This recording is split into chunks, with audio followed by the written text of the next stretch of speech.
Era difícil reunirse con Orlando Jorge Mera en su despacho o dar una entrevista. Su naturaleza era ser una persona cercana que conoció el poder desde muy joven, cuando a sus 16 años su padre Salvador Jorge Blanco se convirtió en presidente. A pesar de que juró por el cargo de ministro de Medio Ambiente, implementó una política de persecución de delitos medioambientales y esto significó que afectó intereses. Fue una persona de confianza, además, quien le arrancó la vida paradójicamente. Hoy les contamos el reporte que hemos denominado "Mataron al guardián del medio ambiente".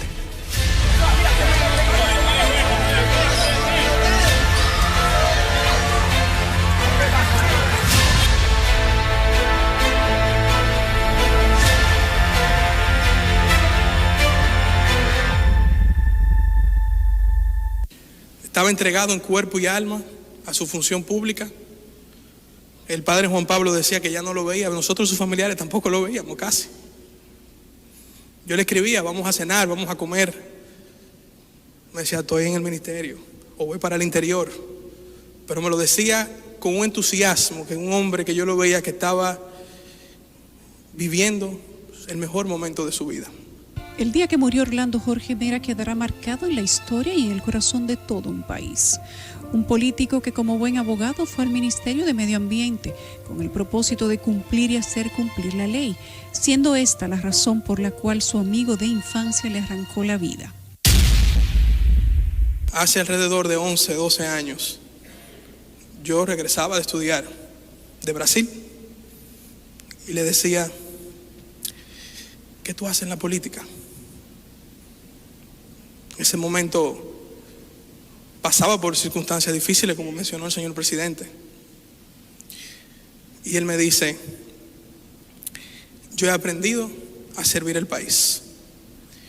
Y aún en momentos difíciles, ahí voy a estar. En una entrevista que le habríamos realizado recientemente a Orlando Jorge Mera, dejó claro que su gestión estaba marcada por la lucha contra acciones ilegales que afectaban los recursos naturales, que iban desde decomiso de arena en las dunas de Baní, desalojos de invasores en diferentes partes del país, querellas contra un coronel de la Policía Nacional por extracción de materiales de una mina ilegal y a un alcalde por provocar daños ecológicos debido a la tala de árboles, así como la persecución de personas que provocan incendios forestales. En las dunas de Baní nosotros sometimos a la acción de la justicia a uno de los principales dueños de ferreterías de Baní. Y ya tenemos listo una segunda acusación contra otra persona. También son empresarios. Todos en el negocio Todo en ese con negocio. El señor Entonces, ¿qué te informo? Que afortunadamente tuvimos una reunión muy importante. Estuvo el obispo de Baní, estuvo las principales empresas de Peravia y allí diseñamos un plan. Y ese plan lo estamos ejecutando y en los próximos 70 u 80 días estaremos ya inaugurando lo que será la nueva infraestructura del Ministerio de Medio Ambiente en todo lo que es las dunas de Baní. De acuerdo con el expediente de solicitud de medida de coerción del Ministerio Público, Fausto Miguel de Jesús Cruz de la Mota, alias Caranday, asesinó a su amigo de la infancia por negarse a otorgarle unos permisos que gestionaba para la empresa Aurungavia S.A. El documento del órgano explica que el confeso asesino de Orlando Jorge Mera, quien mantenía una vieja amistad con este, se presentó alrededor de las 10:50 de la mañana de manera violenta en la oficina del director nacional de Medio Ambiente, Juan Manuel Cuervo de Sangles. En el antedespacho de Cuervo de Sangles golpeó en la frente a Alfonso María Mendoza Rincón, asistente del ministro, mientras reclamaba, hice campaña y no me resuelven, al tiempo que le anunciaba que subiría al despacho del ministro. La persona que se supone que fue que cometió esta atrocidad es una persona muy cercana, amigo nuestro. Nosotros decíamos el padrecito, el que se supone que fue. Miguel Cruz, dicen, Miguel Cruz. Cercano, y no entendemos porque ellos eran hermanos, no entendemos qué pasó ahí. Fue ahí cuando Cuervo de Sangles alertó sobre la actitud de Cruz de la Mota a Carmen Maribel Peralta Cuevas, coordinadora del despacho del ministro, quien de forma disimulada buscó al sargento mayor de la policía Nicolás Montero, a quien alias Caranday también encaró de forma violenta. Cruz de la Mota pasó enseguida al despacho de Jorge Mera, quien concluía una reunión con varios colaboradores e intentó cerrar la puerta. En ese momento el funcionario le pidió esperar, se paró en la puerta de su despacho y manifestó al agente Nicolás Montero y a 2 empleadas: Miguel es mi amigo, Miguel es mi hermano, es mi hermano. ¿Para qué seguridad? Tras terminar la reunión, Jorge Mera procedió a dar paso a Cruz de la Mota y cerró la puerta del despacho alrededor de las 12 del mediodía. De esta manera el ministro se quedó solo con su verdugo a puerta cerrada.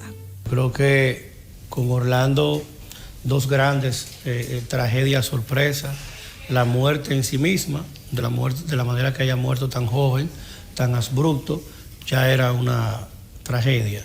Y morir de esta manera es como si tú mueres 2 veces. Un hombre así no merecía ni la muerte en manos de otro, y mucho menos un asesinato tan vil, tan atroz. Aún con la actitud prepotente y agresiva con la que irrumpió Fausto Miguel de Jesús Cruz de la Mota, el asesino confeso, en las instalaciones del Ministerio de Medio Ambiente, Orlando Jorge Mera permitió la interacción con él sin seguridad de por medio, establece el Ministerio Público. Se trata de su amigo de infancia, quien gozaba de su confianza. Según el expediente, el imputado visitaba constantemente el ministerio sin cita y solicitaba ser atendido por el ministro. Este llevaba una estela de atropellos al personal de medio ambiente. Incluso Jorge Mera llegó a llamarle la atención en alguna ocasión, pero este, conforme al expediente, se creía con el derecho de mandar en esa institución bajo el argumento de que había que resolverle y que no se le estaba dando la atención que merecía. Era amigo de él, había trabajado en campañas políticas, pero no tenía una estelaridad en la función de mando, y mucho menos, y además habla mucho más y fortalece mucho más el compromiso de Orlando con hacer las cosas bien, de que era un amigo, pero no había que consentir lo que esos amigos promueven, porque la gente no entiende que uno tiene amigos, más no cómplices. Uno tiene amigos y ha llegado, más no socios. Y entonces ahí estaba la gran diferencia. Miguel no. Fue lo que pudo escuchar la asistente Erika Herrera detrás de la puerta del despacho del ministro Orlando Jorge Mera, seguido de los 6 disparos que le arrebataron la vida. El órgano persecutor establece en el documento que tras pocos minutos de estar en el despacho, Fausto Miguel Cruz ejecutó su plan de asesinar a Jorge Mera, propinándole disparos, incluyendo heridas a distancia y de contacto. Por lo que estos aseguran que no se conformó con dispararle a distancia, también lo hizo de frente, es decir, que lo remató, por lo que catalogaron al perpetrador de los hechos como alguien frío y calculador. Disparos en varias partes del torso superior de su cuerpo, los omóplatos, la parte superior de su cabeza, los hombros izquierdos y su abdomen. Estaba impactada de bala, no hubo forma de que él pudiera sobrevivir, fue acribillado. Al mediodía se rumoraba que una tragedia habría tenido lugar en el Ministerio de Medio Ambiente. Caras de angustia en las afueras de la institución empezaban a asomarse. Parte de la agenda era una reunión programada con la alcaldesa del distrito, Carolina Mejía, quien fue detenida en el ascensor de la institución, evitando así que también resultara ser una víctima.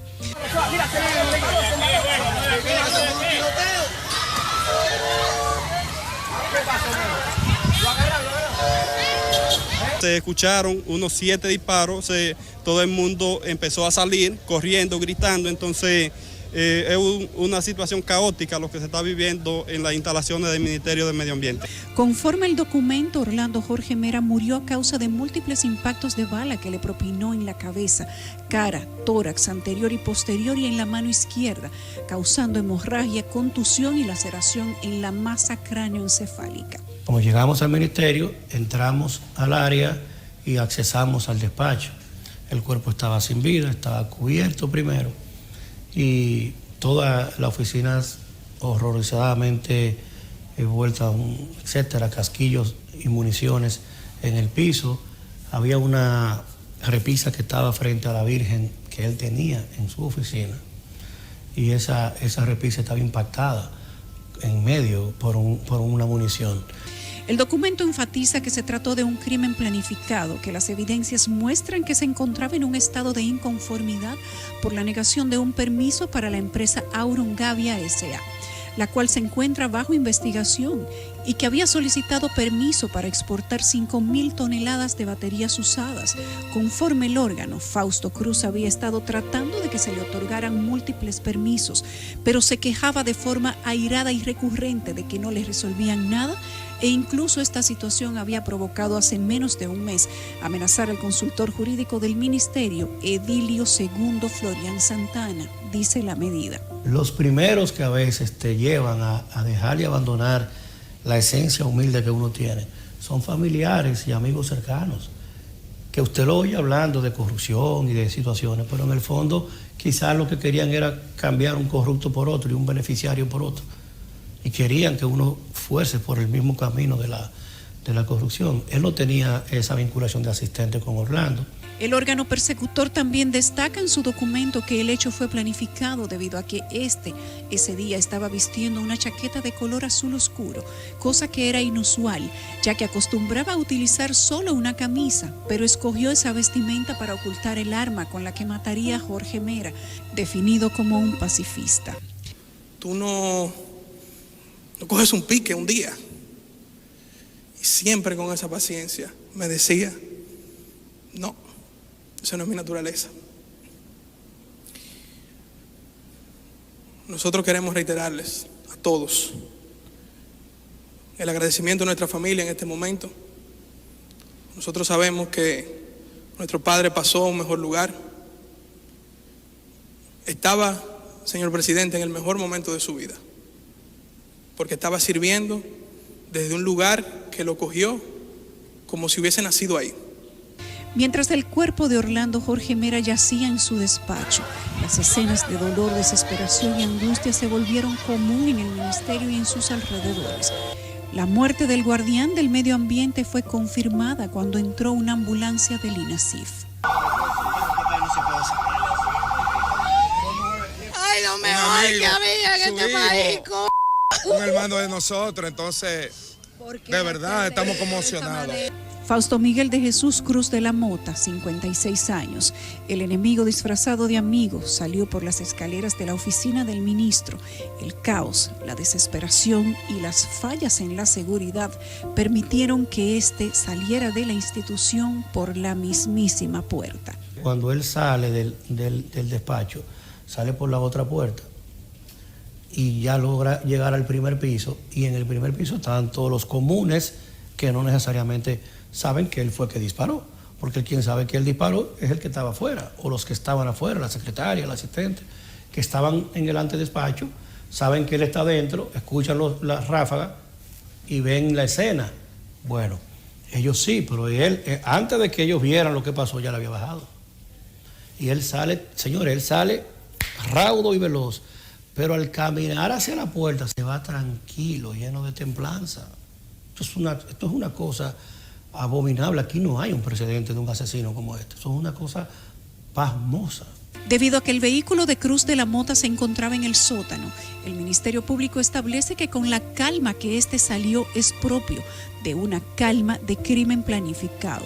Al no poder utilizar su vehículo, se dirige en un motor recorriendo 2.8 kilómetros hacia la parroquia Sumo y Eterno Sacerdote del sector Renacimiento en el Distrito Nacional.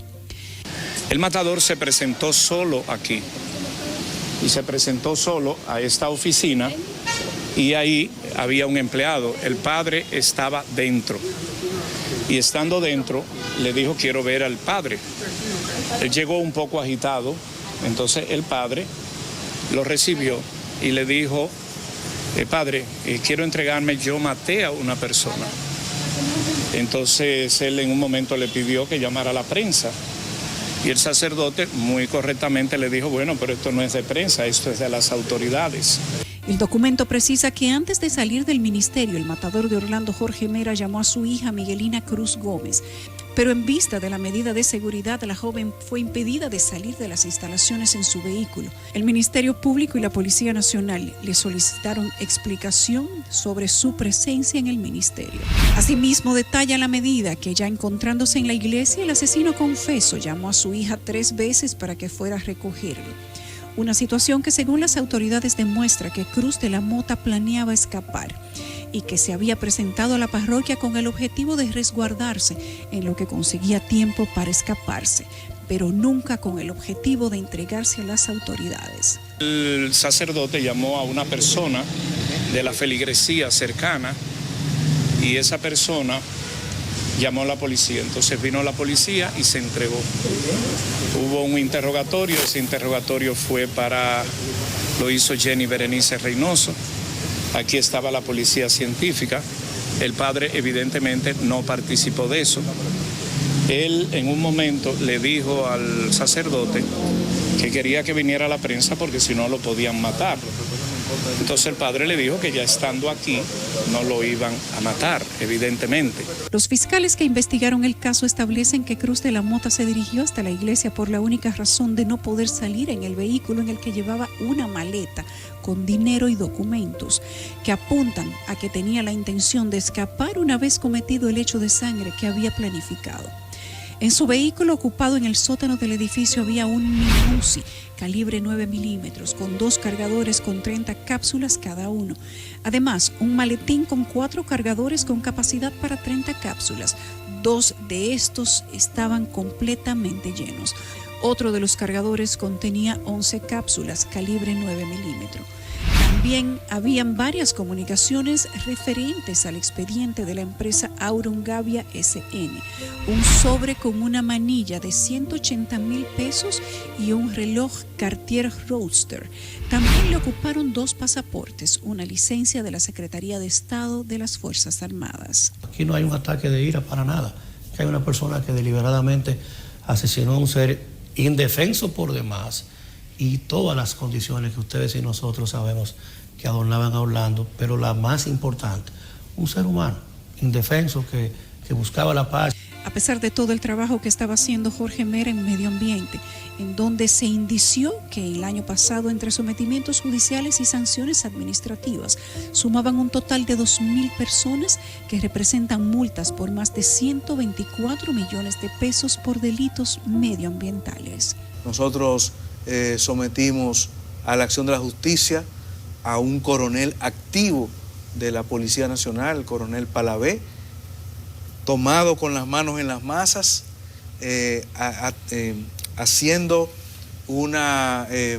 excavando y sacando material de granceras sin la debida autorización. Pero eso es común, parece que en militares que tienen que custodiar bienes ambientales del país. No, pero es que este militar no solamente era custodia, no. Este militar tiene un negocio. Tiene un negocio. Que se suple tiene un negocio de la arena del país. Exacto. Entonces, lo que quiero significar es que no es un simple militar que está ahí checando, no, que es un militar que tiene un negocio. Entonces, también lo sometimos a la acción de la justicia. Y no hemos tenido una respuesta contundente. Debo significar que el director de la Policía Nacional, desde que le notifiqué el caso, inmediatamente suspendió al coronel de su función. Eso tengo que decir. ¿Y en qué punto está ese proceso? No, ese caso está todavía pendiente de que nos asignen un juez para conocer el fondo del caso. En la gestión de Jorge Mera, inició a principios del año en curso la regularización de 29 vertederos, también retiro de negocios que fueron considerados ilegales y que estaban a lo largo de poco más de 10 kilómetros de costas en la playa Cabeza de Toro, Arena Gorda y Playa Valle en Samaná. El Ministerio de Medio Ambiente ha venido actuando como policía ambiental. Esa no es su misión, pero la hemos asumido. Pero quien tiene el rol importante después que el Ministerio de Medio Ambiente tiene un caso es la Procuraduría de Medio Ambiente y Recursos Naturales, que no depende del Ministerio, depende de la Procuraduría General de la República. ¿Y qué tan sólida es la relación entre las dos instituciones?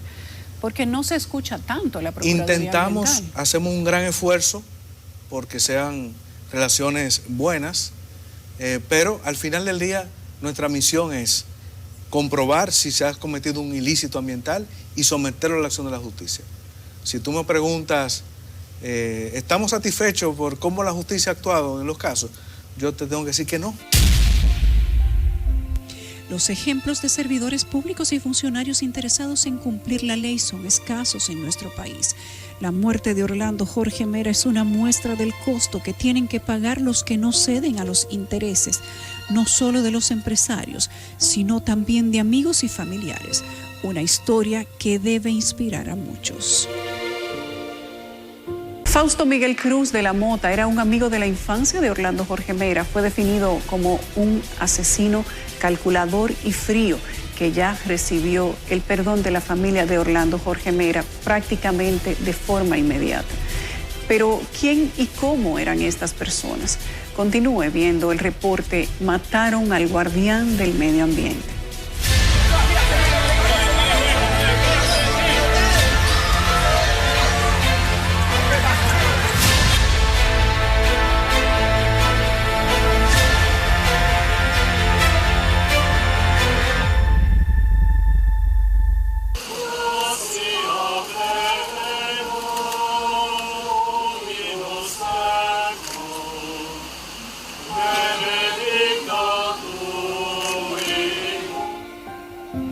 El Ministerio de Medio Ambiente se quedó sin Orlando Jorge Mera, debido a que supuestamente su amigo y hermano de infancia Fausto Miguel Cruz de la Mota, en un afán de lucro, no acompañado por la paciencia y el amor al trabajo duro, sino el de un empresario que ve al gobierno como un botín. Sigue haciendo política creyendo que a través de la actividad política y del Estado debe hacerse rico. Eso sí tenemos que verlo como observatorio de este diagnóstico que estamos viviendo aquí y sustraernos de esa parte, y eso tenemos que entenderlo, de que hay una parte importante de la gente aquí que cree que a través del Estado es que tiene que hacerse rico y que lo que estamos en esto le debemos a ellos hacer tales y cuales cosas. Orlando Jorge Mera fue un reconocido abogado y profesor universitario que tenía como afición la apicultura y el deporte, y que hace casi 2 años asumió la tarea de devolver la belleza a las áreas protegidas del país. Compartimos esa mañana un café que nos preparó la joven que atiende la estafeta a la entrada del parque, un humilde café, y mientras le reconocía la gran labor que venía desempeñando en el Ministerio de Medio Ambiente, porque cambió su vida. El ministerio hizo que Orlando dejara la propiedad intelectual, los trajes, los tribunales, para defender cada espacio de esta tierra, a liberar manatís o sembrar manglares en algunas playas por ahí desiertas, a luchar contra las granceras y hacer de esta tierra una mejor para las futuras generaciones. El cargo de ministro de Medio Ambiente, Orlando Jorge Mera, lo juró en agosto del 2020, el que ostentó hasta su deceso. Al asumir con responsabilidad y compromiso uno de los desafíos más importantes de mi vida, encontré una institución rezagada e indiferente. En este primer año de gestión hemos dado pasos decisivos por el medio ambiente y los recursos naturales de la República Dominicana. A los vicios financieros y administrativos encontrados respondemos con transparencia y orden. Orlando Jorge Mera fue un hombre que tenía cara de buena gente, y parece que lo era. Simpático, trabajador, amable y sin aires de grandeza. Conoció el poder muy de cerca y desde muy temprana edad, siendo apenas un adolescente de 16 años. Orlando, ese niño sufrió una de esas violencias que el presidente decía ayer en la iglesia que tenemos que superar los dominicanos. La violencia más cruel, Lidia Leticia y él, de ver cómo se usó su padre para una campaña vil. Y sin embargo, él muere en otra cosa. Él muere sin rencores, muere construyendo. Lo ha dicho Simon Freud, paso a paso, dato a dato, cómo se construyó a sí mismo y cómo construyó también a una clase media dentro del partido. Jorge Mera, nacido en Santiago de los Caballeros hace 55 años, se licenció de Derecho summa cum laude en 1991 en la Pontificia Universidad Católica Madre y Maestra. Allí ejerció como docente las materias de Derecho Mediático, Derecho Administrativo e Introducción al Derecho. De igual manera fue profesor en UNIBE. Y como hombre público, como ciudadano, como funcionario, siempre observó esa conducta decente, sencilla, honesta y servicial.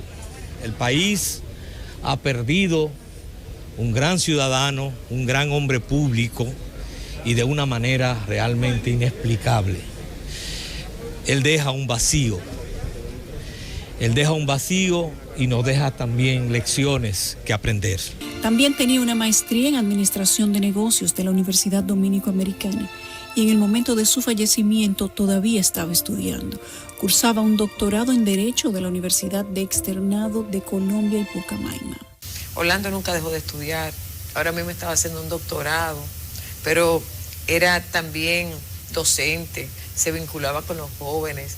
Orlando tenía un apiario en su oficina, me regalaba miel, yo le decía, se me está acabando la miel, Orlando. Le puso el nombre de su mamá, empezaba a investigar la calidad de la miel por los frutales que habían alrededor y te daba una charla de apicultura, pero Orlando también tenía una parte deportista increíble. Jorge Mera era escritor. Fue autor de los libros Derechos Intelectuales en la República Dominicana y Regulación, Telecomunicaciones y Propiedad Intelectual. 4 años estuvo al frente del Indotel, título en el que repasa su gestión en el Instituto Dominicano de las Telecomunicaciones, cargo que ocupó en el periodo 2000-2004. A mi papá le agradecemos su buen ejemplo toda la vida, su honestidad, su educación, su nobleza de alma, de nunca encontrar dificultades suficientes en las cuales él no puede avanzar. Donde había un problema, ahí él estaba. Donde había una dificultad, ahí él se metía. Y todos lo sabemos. Entre 2003 y 2004 volvió a marcar un hito cuando fue parte de la comisión negociadora del Tratado de Libre Comercio de ERE-CAFTA, que significó la integración de la República Dominicana a este importante tratado comercial, propiciando los pilares del desarrollo sostenible y el impacto social de estos acuerdos, en particular en los sectores más vulnerables. Me pidió que le acompañara a sembrar un árbol. Era un ébano verde, una especie de nuestra tierra, pero que aprendí de sus palabras, de sus labios, que tomaba 70 años para madurar, 70 años para ser un árbol adulto. Y ese era Orlando. Orlando no sembró para él, ni pensaba en el hoy. Orlando sembraba para las futuras generaciones, sembraba para otros. Desde 2004 conducía el programa de televisión Líderes, un espacio de análisis político y entrevistas. Mi amigo y mi consejero. En este último año y medio nos vimos más que en tiempos anteriores. Y cada vez que ibas al palacio nos veíamos. Te brindaba ese café que tanto te gustaba. Nos dábamos un abrazo. Yo te decía que te quería y seguías en tus afanes. Extrañaré esos encuentros. Siempre te decía, te ves explotado, pero feliz. Y tú me decías, ¿tú crees? Y yo le decía, claro, y nos reíamos. Fue miembro fundador del Partido Revolucionario Moderno, del cual fue su presidente en funciones desde 2015 a 2019. En marzo de 2019 asumió la posición de delegado político ante la Junta Central Electoral, la cual ocupó hasta su deceso el pasado 6 de junio del año en curso. Con Orlando recordarlo como un hombre noble, honesto, y que vivió y murió como vivió. Murió por ser honesto, porque si hubiese quebrado, si hubiese pactado, no hubiera muerto. ¿Quién mató a Orlando Jorge Mera? Fausto Miguel de Jesús Cruz de la Mota, confeso autor de la muerte a balazos del ministro de Medio Ambiente, no solo era amigo del funcionario, sino que también, conforme al Ministerio Público, este tenía un carnet de la institución que lo acreditaba como asistente técnico honorífico del despacho del ministro. Las informaciones que manejamos hasta ahora indican que en horas de la mañana de hoy, El ministro de Medio Ambiente perdió la vida al ser atacado en su despacho con un arma de fuego. Miguel Cruz, la persona identificada como la que disparó, era un amigo personal del fallecido ministro. El expediente del Ministerio Público establece que Cruz de la Mota tiene la concepción de que el Estado es un botín al que se tiene el derecho de acceder por amistad o vinculación política. Pero cuando éste vio frustrado la materialización de ese criterio, comenzó una escalada de atropellos y demandas absurdas e ilícitas al personal del ministerio, que iban desde aprobación de licencias o permisos sin sustentos hasta cuestiones tan básicas como no respetar la agenda de un funcionario que tiene altas responsabilidades institucionales. La familia, una familia de profundas raíces católicas, incluso para hacer un cierre nos dice que perdonan al asesino. En mi caso, yo espero que Dios lo perdone. Pero sí, nosotros tenemos que continuar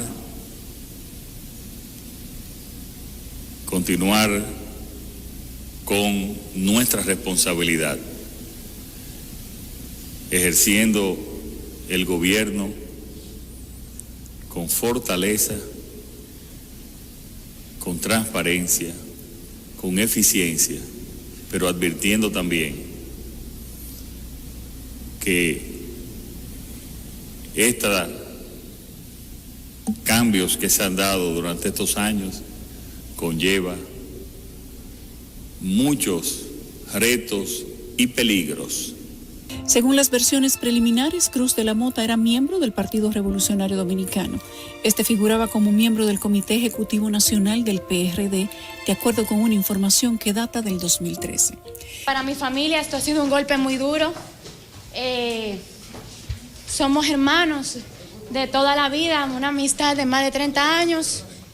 Y nada, en su momento, cuando el Ministerio Público así lo decida y mis abogados, pues estaremos dando más declaraciones, y la verdad es que esto ha sido una tragedia que de ambos lados ha sido muy difícil. Le pedimos por favor respeto y tratar de mantener la cordura y nada, respeto para ambas familias. Medios nacionales reseñaron que es propietario de Inversiones San Sebastián, dedicada a la construcción inmobiliaria, alquiler de inmuebles y de guardianes Los Trinitarios.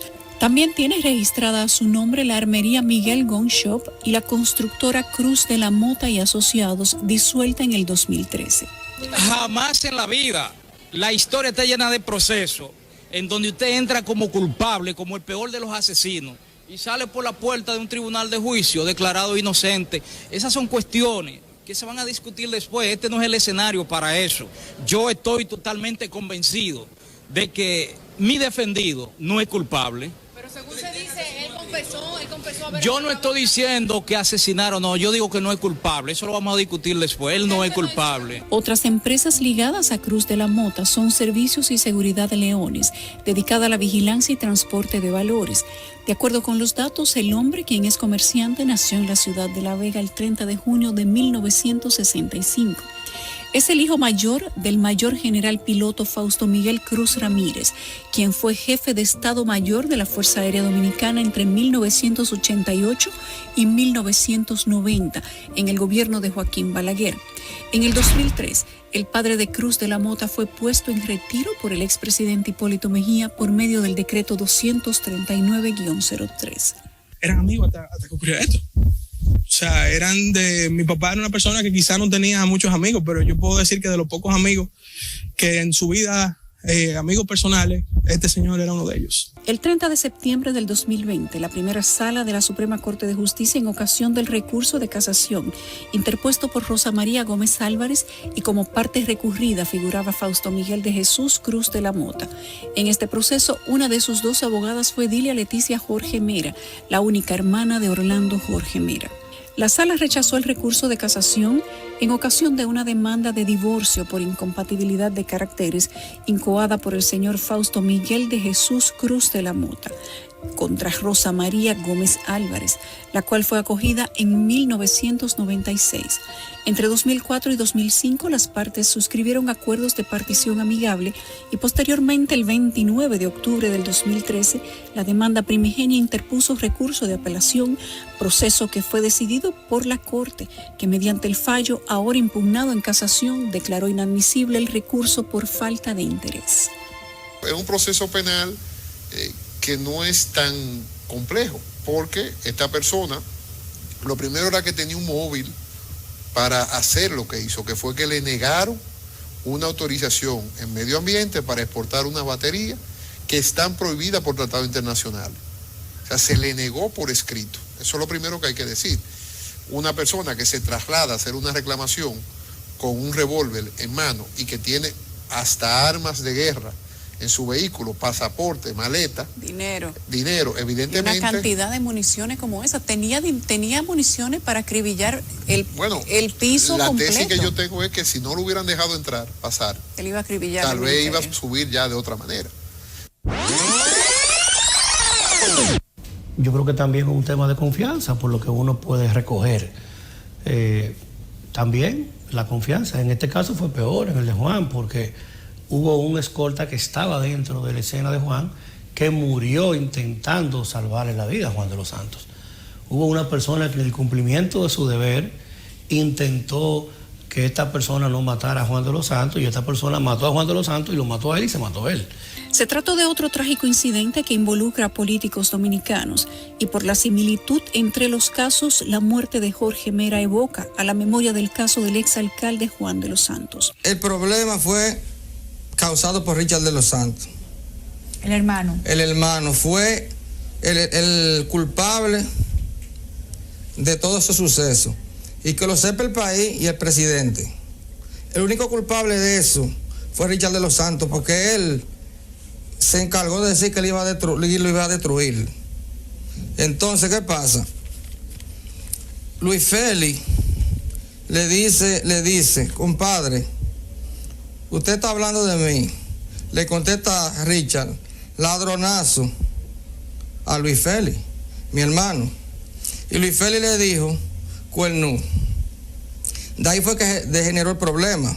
Esta tragedia, que también conmocionó al país, ocurrió el 15 de diciembre de 2015 en las instalaciones de la Federación Dominicana de Municipios, entidad que era presidida por De los Santos, en donde Luis Esmerlin Félix ingresó con intenciones de abordar a De los Santos, a quien hirió de muerte, así como a su guardaespaldas Archi de Jesús Medina, para luego terminar también con su vida tras cometer los crímenes. Inicialmente, las razones de la matanza no han sido aclaradas en su totalidad, pero el secretario del Ayuntamiento de Santo Domingo Este, en aquel entonces Juan López, afirmó sin dar muchos detalles que la disputa ocurrió por motivos económicos, ya que supuestamente Félix tenía una deuda de 5 millones de pesos. Ni siquiera por el dinero, porque lo que pasa es que si usted le sale a una gente a usted con un acto de 25 millones de pesos, al otro día usted tiene que pagárselo en un día franco, y ahí mismo embargado ilegalmente, porque cogen gente de la de ellos para eso. ¿Tú me entiendes? ¿Qué usted cree que pueda pasar? ¿Usted me entiende? Me volví loco al hermano. Me lo volvió loco. Estaba que ni dormía. Y fue él, porque él decía, mira, este tipo me tiene, y yo aconsejándolo, Richard me tiene loco, me está acabando con todo el mundo, está hablando como que yo soy lo peor. El matador suicida era técnico y le suplía acondicionadores de aires al consorcio Juancito Sport. Supuestamente exigió el pago de una deuda que tanto Juancito como su hermano Richard tenían con él. Poco antes le habían embargado una propiedad, lo que sumió al victimario en grave preocupación. Decía él como que le estaban haciendo mucha maldad, le mandaban mucha gente, con que él tenía negocio, que bueno, lo tenían en una situación que él mismo decía que él duraba hasta 3 días sin dormir, pero yo no sabía nada, porque yo andaba con él y duraba hasta 2 días. Un día tuve yo que irlo a buscar, que ese hombre estaba depresivo. Digo yo, mi hermano, y lo bajé, y cuando bajamos, él cogió y se comió un sancocho, tenía 2 días. Entonces, ¿qué pasa? Que el hermano mío no hizo esto, él lo dijo en vida, no dije por el dinero como han querido ellos vender. es de que por el abuso. La muerte de Juancito se cobró otra, la de su hermano Richard de los Santos, quien falleció casi 10 meses después, en octubre del 2016, por causas de salud. Buscó a Juancito para hablar con Juancito porque Juancito lo conocía a él. Entonces cuando fue allá a buscar a Juancito para hablar con él, para que Richard baje la guardia, Juancito no quiso recibirlo. Y ahí fue que degeneró la tragedia. De los Santos logró ser diputado y alcalde de Santo Domingo Este por el Partido de la Liberación Dominicana, cargo que ocupó hasta el día de su asesinato. Juan de los Santos nació el 31 de enero de 1970. Estaba casado con la exfuncionaria Berlinesa Franco y tenía 5 hijos. Fue propietario de bancas de apuestas que se apodaron Juancito Sport, nombre que llevan sus negocios. Este sábado 11 de junio, el juez de la Oficina de Atención Permanente del Distrito Nacional dictó 1 año de prisión preventiva contra Miguel Cruz, acusado del asesinato de Orlando Jorge Mera.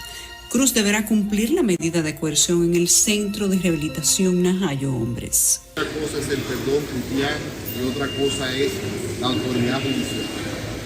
Se confía en la justicia dominicana y hoy el tribunal decidió, evidentemente sin oposición del asesino, porque eso es lo que quiero que se marque claramente, el asesino, de enviarlo 12 meses a prisión preventiva en un caso bochornoso donde se mató a un funcionario público, ministro de Medio Ambiente, por decirle que no a la corrupción, al tráfico de influencia y mucho más a ese amiguismo político.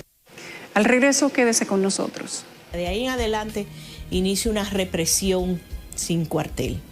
No solamente los ajusticiadores, sus familias. En el TVT de esta noche recordamos la muerte del destacado humanista pediatra Robert Reed Cabral, quien bajo la presión de los agentes del Servicio de Inteligencia Militar, comandado supuestamente por Ramfis Trujillo, hijo del tirano, lo obligaron a suicidarse en el baño de su casa por acoger a los coautores del ajusticiamiento de Trujillo.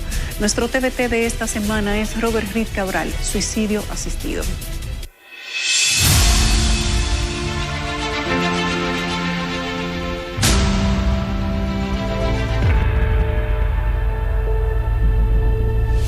En esta semana se cumplió el 61 aniversario de la muerte del médico pediatra Robert Reed Cabral, a quien bajo presión lo obligaron a suicidarse en el baño de su casa por acoger a los coautores del ajusticiamiento de Trujillo.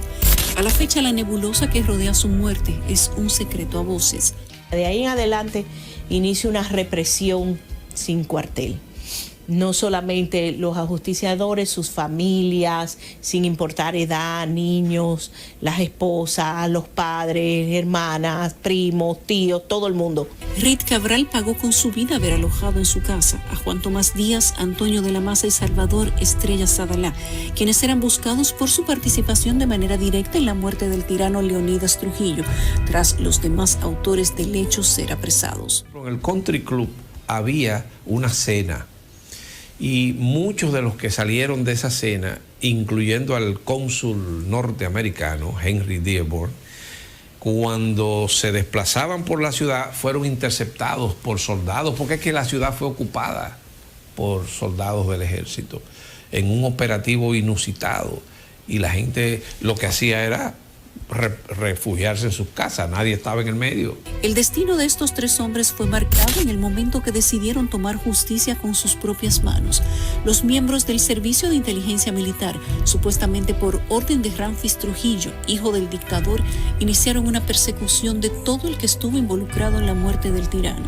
Y tras seguirle el rastro a Tomás Díaz de la Maza y Estrella Sadalá, llegaron a la casa de Reed Cabral, quien recibió a estos por petición de su amigo, el doctor Marcelino Vélez Santana. Varios días después de que los 3 ajusticiadores estuvieran alojados en la casa de Robert Reed Cabral, su amigo el doctor Marcelino Vélez Santana, para no comprometer más su participación, el 4 de junio del 61 en horas de la noche, decide sacarlos de su casa a los ajusticiadores y estos toman caminos diferentes. Tomás Díaz y de la Maza se encontraron con agentes del Servicio de Inteligencia Militar, con quienes tuvieron un enfrentamiento a tiros y cayeron abatidos. De su lado, Estrella Sadala se entregó a las autoridades. Según el historiador Juan Daniel Balcácer, las órdenes de Ramfis Trujillo fueron recoger vivos a todos los autores de la muerte de su padre, incluyendo a Salvador Estrella, ya que para ellos tenía un final planificado. Él dio instrucciones al administrador de la cárcel, Calié temible, apellido Frías, de que bajaran a los prisioneros al Palacio de Justicia y supuestamente los iban a llevar al lugar donde cayó Trujillo para hacer un descenso. Y ahí él pensaba asesinarlos. Pero alguien se enteró en la fiscalía de eso y entonces movilizaron mucha gente y las esposas también estaban activas.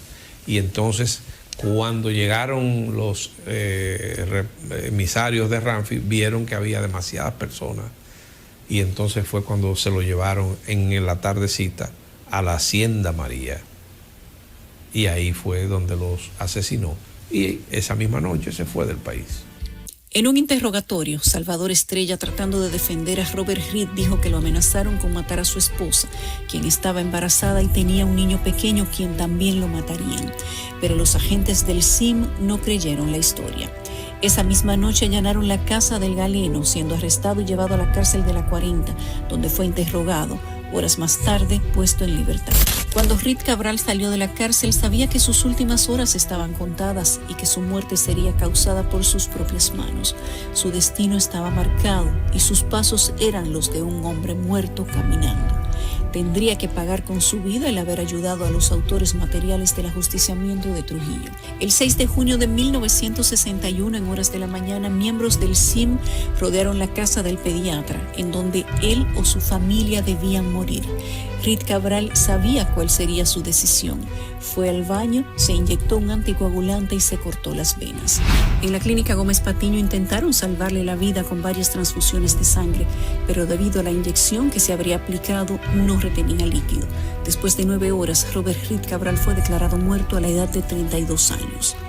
Robert Reed Cabral fue un médico, pediatra y humanista, nacido un 5 de mayo de 1929 en la ciudad de Santiago. Graduado de medicina en la Universidad de Santo Domingo, hizo varias especialidades en la Universidad de Washington y posteriormente fue al Baltimore City Hospital de Maryland, destacándose como uno de los mejores. Allí conoció a la pediatra Ligia Fernández, de nacionalidad cubana, con quien contrajo matrimonio en 1949 y tuvo 2 hijos, Armando, nacido en 1960, y Robbie, en 1961. Este nació tras el deceso de su padre. Tras culminar sus estudios, el hospital de Maryland lo invita a quedarse como jefe del departamento de pediatría, a lo que este respondió que era el mayor honor que había podido recibir, pero ahí habían personas que podían escoger. En cambio, su país lo estaba necesitando. Tras su regreso al país en 1958 fue nombrado en el Hospital Infantil La Angelita, hoy Robert Reed Cabral, en honor a los aportes que éste hizo a la sociedad dominicana. El nombre de Robert Reed Cabral no figura en los principales libros de historia de nuestra nación, quienes lo han dejado en el olvido a pesar del gran sacrificio que hizo por su país.